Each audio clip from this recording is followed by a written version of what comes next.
Kita akan ikuti terlebih dahulu konferensi pers terkait dengan perkembangan gempa Cianjur dari pendopo Kabupaten Cianjur berikut ini. Terima kasih Pak Kapusdatin Komben BNPB Bapak Abdul Muhari. Bismillahirrahmanirrahim. Assalamualaikum warahmatullahi wabarakatuh. Selamat sore, salam sejahtera bagi kita semua. Salam, Om Swastiastu, Namo Buddhaya, salam kebajikan. Yang saya hormati rekan-rekan media sekalian, saya akan update data-data di hari kedua penanganan pasca gempa bumi di Kabupaten Cianjur ini. Yang pertama untuk yang meninggal dunia, ini kami sudah mengidentifikasi, mencocokkan data dengan Kementerian Kesehatan, khususnya Pusat Krisis Kesehatan di semua rumah sakit dan puskesmas yang sudah betul-betul ada jenazahnya ya. Jadi tercatat per hari ini ada 271 jenazah. 271 jenazah. Kemudian hari ini tadi dilaksanakan pencarian dan evakuasi gabungan dari SAR, BNPB, BPBD, TNI, Polri, relawan, kekuatan yang diturunkan sampai 1.000 personil ya, ke semua 6.000 personil. Ini menemukan 3 meninggal dunia ya, di Cugenang ini, 1 selamat atas nama Azka, laki-laki umur 6 tahun. Ditemukan di sebelah neneknya, yang neneknya sudah meninggal dunia. Kemudian yang hilang, tadi kami sudah kumpulkan semua kepala desa, Babinsa, Babin Kamtipmas, dan Ramil gitu ya. Ini ternyata yang hilang ini, yang terdata sampai sore ini 40 orang yang masih hilang. 39 di Cugenang, 1 di Warung Kondang ya. Nah nanti yang mungkin ada tambahan dari 271 yang meninggal dunia ini, sebelum nanti ditanya oleh rekan-rekan media, ini kami akan telusuri apakah yang sudah dimakamkan oleh keluarga ini ada tambahan atau tidak. Kami belum bisa memastikan yang dimakamkan oleh keluarga ini sudah masuk ke yang 271 atau belum. Karena bisa saja miss-nya begitu jenazahnya sudah ada kemudian dimakamkan tanpa dilaporkan ke puskesmas atau rumah sakit. Jadi 271 ini yang sudah terkonfirmasi lewat puskesmas dan rumah sakit di seluruh Kabupaten Cianjur gitu ya. Kami mohon waktu, besok pagi kami akan kumpulkan seluruh kepala desa, mendata kembali yang sudah dimakamkan ini apakah sudah dilaporkan yang by name by address itu. Nah yang 271 sudah ada by name by addressnya. Dan kalau rekan-rekan media ingin mengakses silakan setelah rapat, setelah konferensi pers ini bisa bertanya ke Pusat Krisis Kementerian Kesehatan yang tempatnya di seberang sana itu. Kemudian korban luka, rekan-rekan media sekalian, ini bertambah menjadi 2.043 orang. Warga mengungsi menjadi 61.908 orang.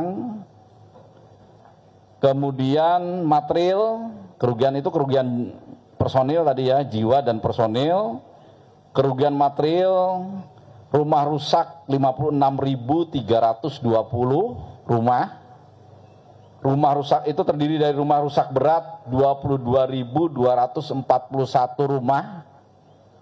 Rumah rusak sedang 11.641 rumah. rumah rusak ringan 22.090 rumah. Tentu saja ini akan terus diverifikasi.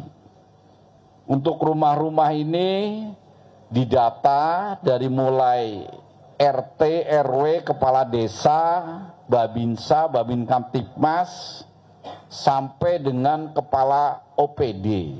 Ya, kepala OPD ini juga sudah diperintahkan oleh Bapak Bupati, sudah dibagi untuk ikut melaksanakan pendataan, khususnya pada rumah-rumah warga yang rusak. Karena ini kalau segera bisa cepat, ini segera bisa kita perbaiki. Di samping itu juga mengerahkan dari perguruan tinggi. Sementara yang sudah akan membantu adalah Universitas Surya Kancana dan Universitas Putra Indonesia. Dan di samping perangkat daerah juga dari tim dari Kementerian PUPR ini juga sudah turun melaksanakan pendataan terhadap rumah warga yang rusak. Di samping rumah-rumah ada infrastruktur juga yang rusak. Sekolah ada 31 sekolah, tempat ibadah ada 124 unit, fasilitas kesehatan ada 3, dan gedung atau perkantoran ada 13. Kecamatan yang terdampak bertambah daripada kemarin sore. Sekarang ada 15 kecamatan, ya. Cianjur, Karangtengah, Warung Kondang, Cilaku, Gekbrong, Cugenang, Cibeber, Sukaluyu, Sukaresmi, Pacet, Bojong Picung, Cikalong Kulon, Mande, Cipanas, dan Haurwangi. Kegiatan hari ini, ya, tadi pencarian dan evakuasi sudah saya sampaikan, mengerahkan 6.000 orang, sudah ada hasil, dan ini dilaksanakan secara terus-menerus. Meskipun tadi hujan, tetapi tim tanpa kenal lelah tetap melanjutkan pencarian. Kami mohon dukungan dan doanya, mudah-mudahan 40 orang yang masih belum ditemukan ini bisa segera ditemukan. Kemudian pendistribusian logistik, ya rekan-rekan media, tempat pengungsian ada di 14 titik. Itu tempat pengungsian utama, di mana di sana akan disediakan sedemikian rupa sehingga setiap hari ini bisa progresnya semakin baik. Baik tempat menginapnya, tenda-tendanya, dapur umum, MCK, dan sanitasi lainnya. Kemudian untuk yang masih tinggal di tenda-tenda darurat di sekitar rumahnya yang rusak, kami tadi sudah rapat koordinasi hari ini pagi-pagi, mereka akan dibujuk, akan dihimbau untuk bergeser ke tempat-tempat pengungsian utama yang sudah disiapkan. Tetapi paling kalau tidak, kami juga akan tetap membantu menyiapkan tenda-tenda yang lebih baik. Nah, untuk pendistribusian logistik supaya tertib, ya, jadi ada 2 gudang. Yang pertama gudang BBBD dan yang kedua gudang wanita. Semua logistik baik dari pemerintah atau bantuan dari manapun diharapkan melalui posko utama, ya, di depan pendopo ini. Kemudian nanti logistik itu akan disalurkan atau disimpan di gedung BBBD, gudang BBBD dan Balai Rancage atau gudang wanita, gedung wanita. Setiap jam 8 pagi para camat sudah mengajukan kebutuhan di masing-masing kecamatannya. Jam 9 Dinas Perhubungan Provinsi, Kabupaten, ke Provinsi Jabar, Kabupaten Cianjur, TNI, Polri, BNPB, BBBD, dan semua yang terlibat ini menyiapkan armada truk. Jadi kebutuhan dari logistik di tiap kecamatan segera pagi-pagi didorong ke kantor camat masing-masing. Setelah itu para kepala desa dibantu Babinsa dan Babin Kamtibmas ya, ini segera mendistribusikan ke titik-titik pengungsian itu. Jadi tidak ada lagi yang satu sisi mendapat logistik yang berlebihan, di sisi lain ada yang tidak mendapat logistik. Karena nanti yang akan bermain di lapangan adalah para kepala desa, Babinsa, Babin Kamtibmas yang paham kondisi daerahnya masing-masing. Itu untuk distribusi logistik. Kekurangannya tentu saja secara berjenjang dilaporkan. Nah ini juga untuk menjaga jangan sampai distribusi logistik ini justru menghambat proses penanganan pencarian, evakuasi maupun penanganan pengungsi. Maka dalam kesempatan ini rekan-rekan media mohon menyampaikan juga kepada masyarakat ataupun secara perorangan, organisasi masyarakat, pengusaha dan sebagainya yang ingin membantu masyarakat terdampak itu sebaiknya satu pintu melalui posko. Yakin bahwa barang-barang itu akan disalurkan kepada yang berhak. Baik bantuan berupa logistik, barang maupun dana. Jangan bergerak sendiri-sendiri, karena kita ketahui bersama ini cuaca juga hujan, jalanan becek, daerah-daerah bencana ini rata-rata jalannya kecil. Jadi numpuk, macet. Hari ini ada beberapa keluhan. Pasukan evakuasi yang ribuan itu tidak bisa bergerak leluasa karena terhambat saat akan menuju sasaran. Banyak juga masyarakat di luar masyarakat terdampak yang datang dari luar kota, dari luar daerah yang terdampak, masuk seolah-olah bencana ini menjadi tontonan. Nah ini juga dihimbau rekan-rekan media sampaikan. Jangan sampai kegiatan-kegiatan itu mengganggu proses penanganan masyarakat terdampak.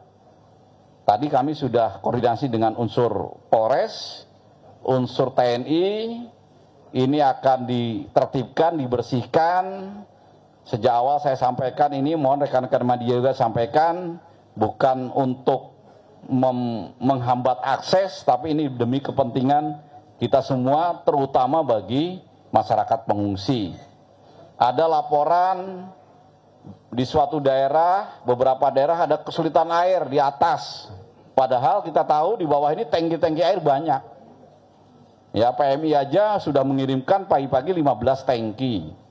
Kami juga BPBD mengirimkan. Air PDAM juga sudah jalan. Tetapi masih ada kekurangan air karena ya nggak bisa naik ke sana karena banyak masyarakat ini.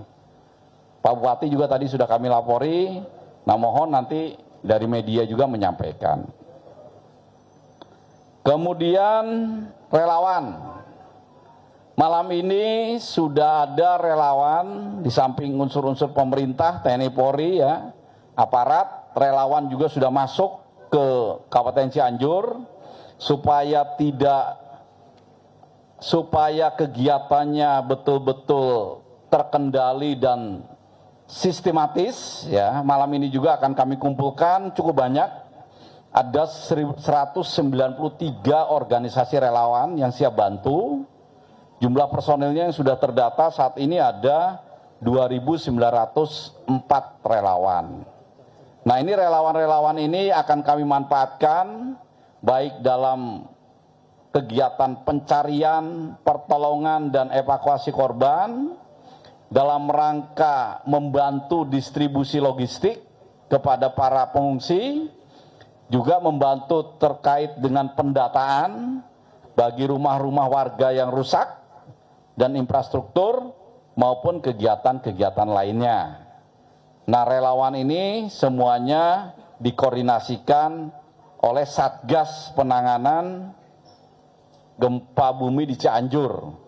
Kebetulan sesuai undang-undang adalah BNPB menjadi tugas dan unsur pemegang komandonya. Saya rasa itu rekan-rekan media sekalian yang ingin saya sampaikan kesempatan ini. beberapa rekan media juga banyak yang WA ke saya, ada di antaranya yang menanyakan dari jumlah 271 yang meninggal tuh anak-anak berapa. Nah, jumlah pastinya by name-nya itu nanti silakan tanya ke pusat krisis kesehatan, karena banyak kalau kita umumkan di sini butuh waktu, tetapi persentasinya sekitar 37%.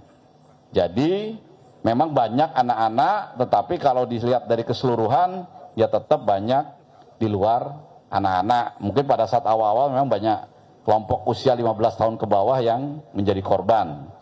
Tetapi tadi yang ditemukan terakhir ya itu umur 6 tahun ya. Itu anak-anak dan sudah hari kedua ternyata juga bisa selamat. Artinya dalam gempa ini atau bencana ini untuk maut itu biasanya tidak melihat usia dan apa yang melekat pada diri seorang manusia. Seperti itu. Mungkin itu ya rekan-rekan media yang perlu saya sampaikan. Terima kasih. Silakan nanti kalau ada tanya jawab. Mudah-mudahan informasi ini bisa bermanfaat dan bisa berguna bagi rekan-rekan media pada saat memberikan informasi pada masyarakat. Yang menjadi garis bawah itu tadi mohon dibantu kami dalam melaksanakan tugas di lapangan. Masyarakat-masyarakat yang tidak berkepentingan mohon ini tidak mengganggu jalannya penanganan terkait dengan korban gempa bumi ini. Sekian, terima kasih. Wassalamualaikum warahmatullahi wabarakatuh. Terima kasih Bapak Kepala BNPB, Bapak Letnan Jenderal TNI Suharyanto. Jadi kepada teman-teman media.